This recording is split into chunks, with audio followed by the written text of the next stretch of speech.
Tough loss for your Cardinals yesterday, huh? Yeah, you got Leak right now leading the National League in ERA. So basically, you're looking at Leak as being the guy. Yeah. We were talking about Martinez and Adam Wainwright Right. as maybe your top, but Michael Leak has had a terrific beginning to 2017. Yeah. But from an offensive standpoint and leaving too many men on base, When's the next? didn't get it done. When's the next Blues game? Tonight. Oh, well, tomorrow night. Tomorrow night. 8:30 down in Nashville. It's And 8:30. then they're home. No, yeah. Then well, they're home. that's one of your Then they're favorites. home at 11:30 in the morning. Friday, it's a 7 o'clock start at Scott Trade. 8:30. Give me a break. All right, thank you, Jimmy Holden. You bet. Let's go to it's 6:20 here. Big 550 KTRS. I think it's something that we've looked at, and how that gets executed or whether that goes anywhere is a different story. But it's something that, as far as how it gets executed, where we go with it, that's another issue. That's Chief of Staff Reince Priebus, who was floating the idea that maybe it's time to rein in this runaway media. Brad Melke, ABC News correspondent. Good morning, Brad Melke. Hey, good morning. So what's all this about again? Well, so this goes back to Donald Trump's issue with libel laws. He spoke about this on the campaign, that he felt whenever there was an unfair story that he felt unfairly targeted him, that was sort of loose with the facts, that he said he should reserve the right not just to defend himself, but to go after those news outlets that were publishing those stories financially. We've already seen Melania Trump bring a libel lawsuit against the Daily Mail for its incorrect reporting that she worked as an escort at some point. They ended up paying her a large settlement and issuing a retraction on that.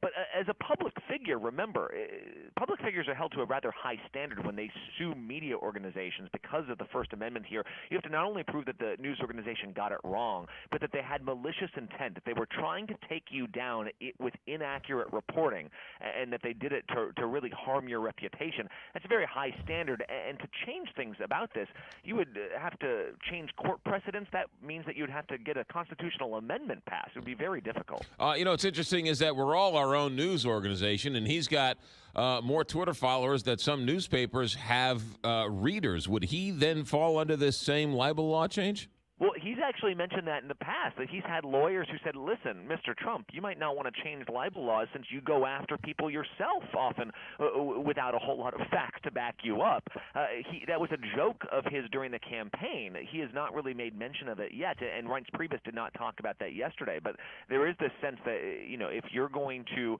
change the laws to keep people from going after each other without the facts to back them up, that would apply to him just as much as anyone. I mean, this is really it's almost comical, because I know the people. I know it's easy to sort of bash on the media, and everyone hates the media, but I like my guy and I like my newspaper, sure, but I don't like your newspaper. So there's no way to actually do anything against this, right? Well, that's right. I mean, a constitutional amendment is not happening, at least not soon. I mean, you need to get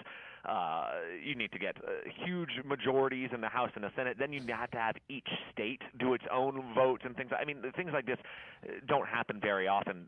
Surely not for libel laws that would contradict what we've seen in court rulings on the First Amendment. So that seems unlikely. However, it gets to this larger sense that the Trump administration has said that they are often covered inaccurately. And you heard him complaining about the media this weekend when he was in Harrisburg, Pennsylvania. At the same time, White House correspondents were gathered in Washington, and we've seen this kind of war of words, particularly from the administration, in a way that the White House Correspondents Association said, look, we're actually getting good access to the president. He's actually historically decent in that regard, but it's troubling how much he is painting the media to be an enemy of the people. That is something that they're very worried about. I do find it interesting that he gave everyone that he complains to, he does give them major interviews last week as he approached his 100 days. Yeah, that's right. Access to people at the White House has not really been lacking. I mean, interviews have certainly been there. And what's more, people inside the White House will tell you they're getting more information from off the record from staffers than ever before, because this is a White House where the staff leaks an extraordinary amount. There's a lot of backstabbing, perhaps more than even in other administrations, as shocking as that might be.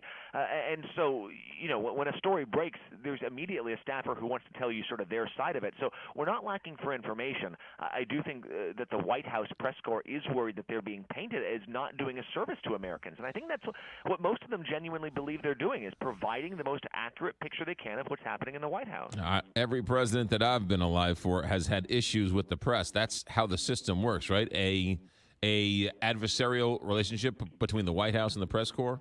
Well, that's right, because the press is fundamentally trying to be aggressive with getting to the truth, and the White House always has an incentive at least to hide parts of the truth. The question ends up being about when you catch an administration in an untruth, what they do with that. And what we have seen in certain administrations, what we're seeing from the Trump administration, is a willingness to press on with things that are flatly incorrect. And that, I think, has really been where there's these eyebrow-raising moments, whether it's the president saying that millions voted illegally in the election without having any proof for it, saying that President Obama intentionally spied on him at Trump Tower, and when caught out on the idea that there is no evidence to back this up, and having no evidence themselves, the White House doesn't just like to defend themselves, they like to go on the attack, and that is, again, what we're seeing from this libel language as well. Brad Mielke, thanks for checking in. Have a good day.